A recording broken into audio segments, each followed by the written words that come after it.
Mereka yang menganggur di Amerika masih kesulitan mencari kerja. Seperti bulan sebelumnya, perekonomian Amerika menciptakan jumlah lapangan kerja yang jauh di bawah perkiraan semula. Hanya 113.000 di bulan Januari, jauh di bawah rata-rata bulanan tahun lalu sebesar 194.000.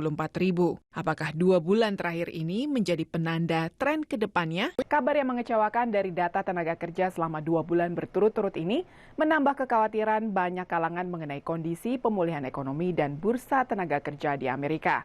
Apakah tren ini cukup untuk membuat The Fed mengerem tapering atau pengurangan stimulusnya?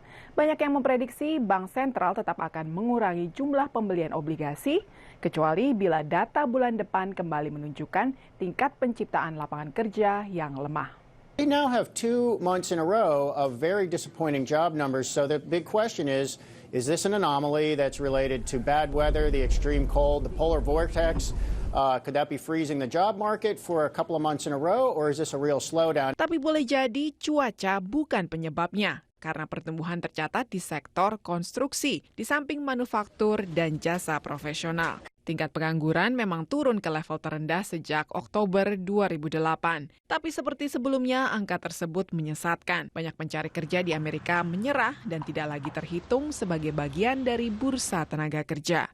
Sementara itu, lebih dari 3,6 juta warga Amerika sudah menganggur selama 26 pekan atau lebih. Di Washington, Senat kembali gagal memperpanjang tunjangan pengangguran jangka panjang yang habis masa berlakunya tahun lalu, menjadikan mereka yang sudah lama menganggur kehilangan jaringan pengaman. Investor akan terus mencermati langkah yang akan diambil The Fed terhadap program stimulus setelah Janet Yellen mengambil alih kepemimpinan pekan lalu. Mengabarkan untuk TV One, Ade Astuti, VOA.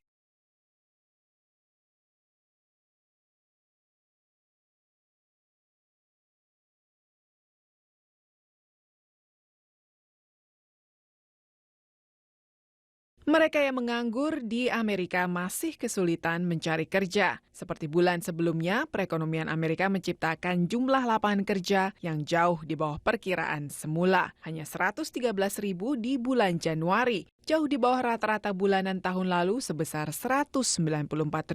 Apakah 2 bulan terakhir ini menjadi penanda tren ke depannya? Kabar yang mengecewakan dari data tenaga kerja selama 2 bulan berturut-turut ini menambah kekhawatiran banyak kalangan mengenai kondisi pemulihan ekonomi dan bursa tenaga kerja di Amerika. Apakah tren ini cukup untuk membuat The Fed mengerem tapering atau pengurangan stimulusnya? Banyak yang memprediksi Bank Sentral tetap akan mengurangi jumlah pembelian obligasi, kecuali bila data bulan depan kembali menunjukkan tingkat penciptaan lapangan kerja yang lemah. We now have 2 months in a row of very disappointing job numbers, so the big question is this an anomaly that's related to bad weather, the extreme cold, the polar vortex?